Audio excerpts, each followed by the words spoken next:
Today, magluluto tayo ng dumplings na pang negosyo. Kaya naman, simulan na natin. Uunahin natin gawin ay ang pagbababad ng ating shiitake mushroom. So, meron ako ditong 100 grams ng shiitake mushroom. Lalagyan ko siya ng hot water. Hindi naman po boiling, no? Hot lang. So, pwedeng dagdagan ko pa yan ng another 1 cup pa. Basta, kailangan makover yung mushroom ng water. So, babad muna natin yan ng mga 5 minutes. Mas maganda para talagang ma-absorb niya ay takpan natin ng cling wrap or kahit na any malinis na cloth. Set aside muna natin. So, after 5 minutes, tatanggalin na natin sa wrap. So, pag wala ka namang shiitake mushroom, any mushroom naman, pwede. Pwede rin yung nakakan na mushroom. Mas masarap lang kasi talaga ang lasa nito. Kumain lang natin ng maliliit. Gawin lang natin sa iba pa. Ayan, kapag na-chop na natin ang ating mushroom, ilalagay na natin dito sa ating pork giniling na 3/4 kilo. 750 grams or 800 grams. Okay po yun. Tapos ilalagay ko na rin yung aking 3 cloves ng garlic. Naka-grate po yan para hindi masyadong makain, no? Na buo-buo. Tapos grated din na 1 tablespoon ng ginger or luya, 1 whole ng onion, mince, yung super mince, yun. 10 stalks ng ating spring onion. Ayan, maliliit din. Yung chop. 1/3 cup ng oyster sauce. 3 tablespoon ng sesame oil. Salt. 1/4 teaspoon muna yung nilagay ko. At pepper.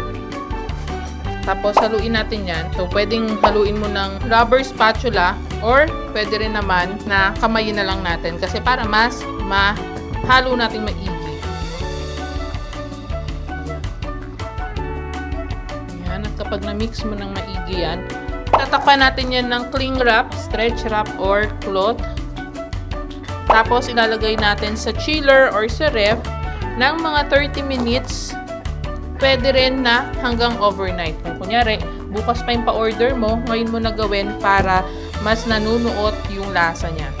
So, after 30 minutes na, minarinate natin yung ating dumplings. Ayan, tayo magbabalot na. So, meron ako ditong dumpling wrapper. So, anong kinaibahan yan dun sa molo wrapper? Any brand naman po ay pwede. Ito yung bonus lang. Hindi. Ang difference ito sa molo wrapper ay, ito kasi ay bilog yung dumpling. Yung molo wrapper kasi ay square. Pwede mo rin naman gawin yun, gamitin yun, pero kasi mas madaling magbilog. Diba? Kasi pang dumplings nga. Dito sa dumpling wrapper, syempre. Okay, so pag malinis ang iyong kamay, malinis. Pag hindi, maglinis ka ng kamay or pwede kang mag-gloves. Pero mahirap kasi magbalot kapag naka-gloves ka. Haluin muna natin itong ating mixture. Again, kailangan malinis ang kamay. Isang dumpling wrapper, lagyan muna natin sa palibot ng dumpling wrapper. Lagay tayo ng water dyan. Tapos, lagyan natin ng 1 teaspoon ng ating filling. Tapos, yung end sa gitna ay pagtatagpuin lang natin. Ayan. And then, gagawa tayo ng pleats. Yes. Ganyan lang. 2. Kailangan lang mag-meet sila at kailangan hindi yan bumuka. Yan. 3. 4. Okay. Sa kabila ay ganun din. Push natin ng konti at gusto niya nang lumabas. Pleats ulit. Pleats. So, diba? Gawin natin sa iba pa. So, nakagawa ako ng 75 dumplings. Ngayon naman, yung ating steamer ay ibabrush natin ng mantika para hindi dumikit yung ating mga dumplings. Pag gumukulo na yung ating tubig sa steamer, lalagay na natin yung ating mga dumplings. Ito ay 57 pieces at meron akong natirang 18 pieces dito. Ito, lutuin muna natin ng 25 to 30 minutes. Itong natira, pwede natin ilagay sa ref, lagyan natin cling wrap or sa microwavable tub, and then, kinabukasan pwede nating i-steam ito. Ngayon naman, habang nag-i-steam tayo, gagawa tayo ng sauce. Ayan, ang masarap na sauce. Dito sa aking sauce pot, lalagay ako ng 1/8 cup ng sesame oil. Isosote ko or igigisa ko yung 1 medium size ng chopped na red onion. Stay lang natin hanggang sa maging translucent na yung kanyang color. Yan. Ngayon naman, nalagay ko yung 3 cloves ng garlic. Minced garlic din yan. Tuin lang natin ang ating garlic. Pag medyo nag-golden brown na, ilagay naman natin yung 1/8 cup ng chili flakes.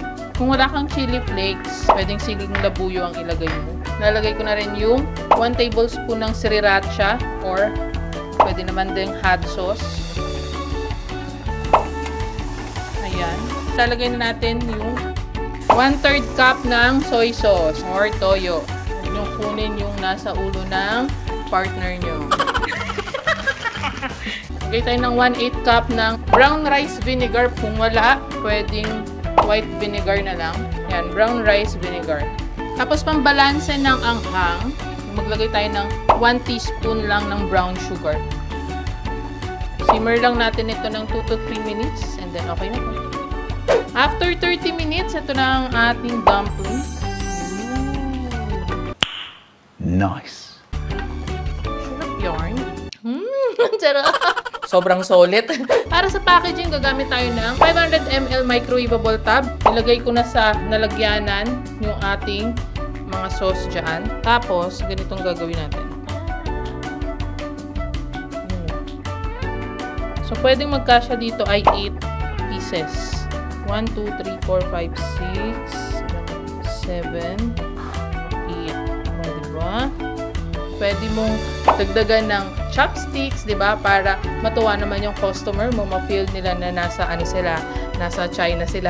At para sa costing ng ating dumplings, ayan, pwede mo itong gawing negosyo talaga dahil 75 pieces yung nagawa ko sa 3/4 kilo ng giniling. So, what if 1 kilo siya? So, 100 pieces yung pwede mo magawa dito, di ba? Pag nakatab naman, 9 tabs yung pwede nating magawa dito. Kaya naman, ang punan ko dito ay 450 pesos kasama na yung tab. Pwede nating maibenta ito, magre-range ng 80 pesos up to 120 pesos. Depende na lang sa yan. Pwede mong taasan, pwede mong babaan, depende sa market mo na hindi ka naman malulugi. Kaya kung naging helpful sa itong video na to at gusto mo naman ng siomai recipe, aba, meron din ako niyan. Pwede mong i-check yung ating siomai recipe na pang negosyo dito o kaya naman i-click mo yung link sa description ng video na to. Like and share this video and syempre i-check out mo na yung ating mga t-shirts dyan sa Nina Bacani merch ng Lazada. And follow me on other social media platforms para updated ka pa sa mga negosyo recipes natin.